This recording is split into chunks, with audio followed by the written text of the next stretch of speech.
All right, let's make it happen.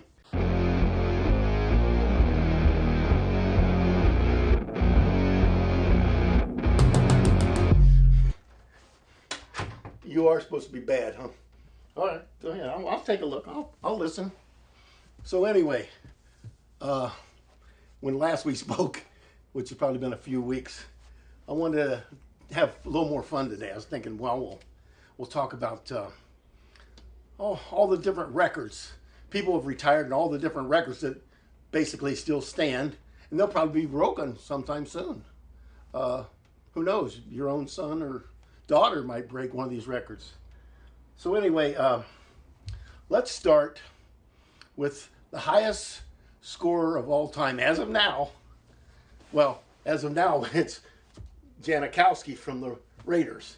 And just a few years ago, it was Morton Anderson who had broken the record. Well, it doesn't matter because those records can still be broken. All these records could be broken. It just depends on when and how. Probably I'll be gone, but anyway, and right now, the highest, let's say the highest score in one season with the most touchdowns is LaDainian Tomlinson, San Diego Chargers. And the highest touchdowns ever, rushing touchdowns that is Emmitt Smith, Dallas Cowboys. And you know he went to the Cardinals, but at the end of his career shouldn't have never done that. But that's another story for this same day, but you're not getting it. The most points, you probably, everybody should know this. The most points ever scored is by Jerry Rice. And also, I meant not most, the most touchdowns is still by Jerry Rice. Anyway, the number one record holder for the most touchdowns in a season, I told you it was LaDainian Tomlinson, right? And Emmitt Smith had scored the most rushing touchdowns. Jerry Rice scored the most receiving touchdowns. Now, the greatest percentage passer of all time is in our lifetime, Steve Young of, listen to this, the LA Express, Tampa Bay Buccaneers, and you remember he was the 49ers, now he's in the Hall of Fame, as he should be. Right now, let's say interceptions. The most interceptions in one game was by the great one.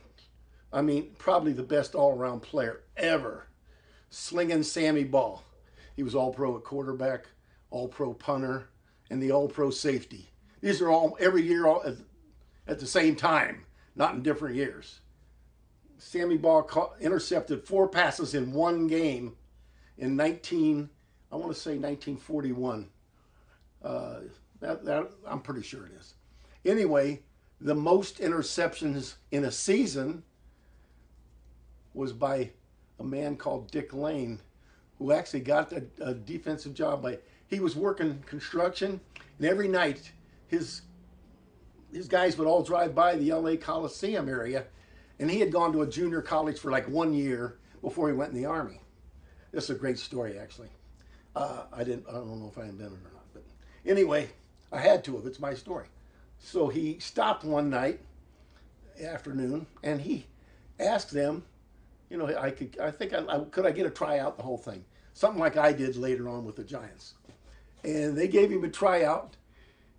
Excuse me, he gets a starting job. He goes next year to Detroit Lions, who are now the Lions, and years ago they were the Panthers, then they were the Detroit Heralds, named after the newspaper. So anyway, he had 14 interceptions in one season. One season. And he's called the Night Train. Everybody knows it's Dick Night Train Lane.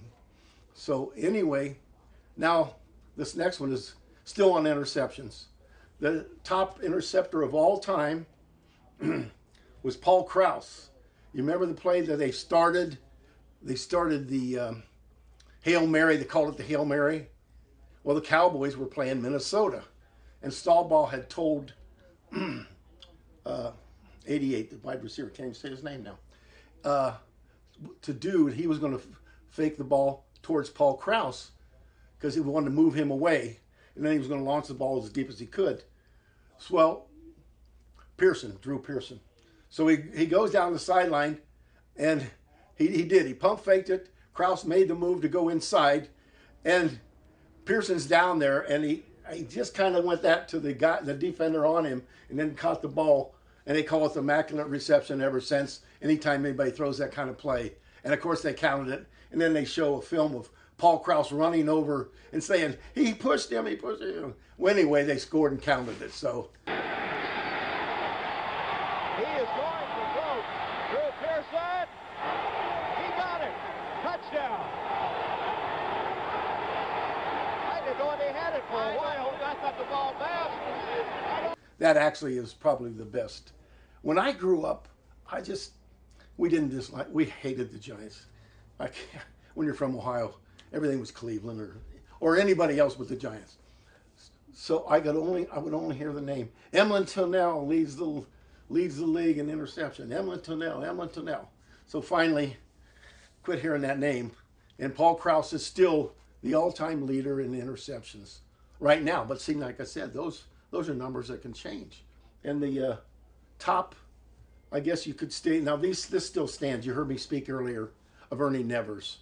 He scored 40 points in one game. I don't know how he got 40. I don't think it's ever even been written. But he only played 5 years, as I told you before. And also, there are 3 people that have scored the most touchdowns, the same amount, in one season. Now, do you know who they are? You should. Ernie Nevers scored 6 touchdowns, and he was with the Eskimos, the Minnesota Eskimos. Dub Jones from the Cleveland Browns scored 6 touchdowns, and I know you're going to remember this name, Gale Sayers from Kansas, the Kansas Whip, and of course you remember the injury he had with the Bears and stuff. But he scored 6 touchdowns against the 49ers when they were still playing at Kezar Stadium in the city. So anyway, all 3 of those have scored 6 touchdowns. No one has ever ran for more than 6. We saw a couple years ago that Peyton Manning threw for 7 touchdowns in one game, but no one had ever run. Those 3 are the only have scored 6 touchdowns in one game.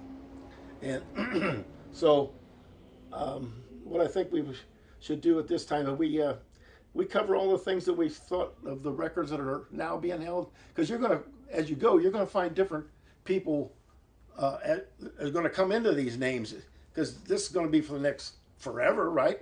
As long as somebody keeps this information down. This is as of right now. The other records can't change. I mean, I'm not going to be able to change Yale winning the first college ball game or first college championship in 1883, or Jay Berwanger winning the first Heisman Trophy in 35. Those aren't going to change, but these records these are the ones that can be changed. So anyway, next year, yeah, probably going to be next year. Next week we're going to get, I'm going to get back in line. I was just having a little fun this week. We're going to get back in line, and I want to bring you back to where we've come from now. We're actually coming up through, well, the Depression time. And then, of course, it was the same way for football as anything else during the Depression. It was one of the few things people had to look forward to. And that was back then that people even liked that other game, baseball. Okay, never mind. And then there's the other game. I told you all about the soccer, because you know I'm Mr. Soccer, right? I told you all the games. I realized, let's see, there was a 4-hour 1-0, and all the stadium got knocked over, and everybody killed each other and stuff. Yeah, that's the last game I remember. But it's not as good as a good marble tournament, but that's coming up soon too. Anyway, thanks for coming back. I'll talk to you next week. Okay, I'm gone.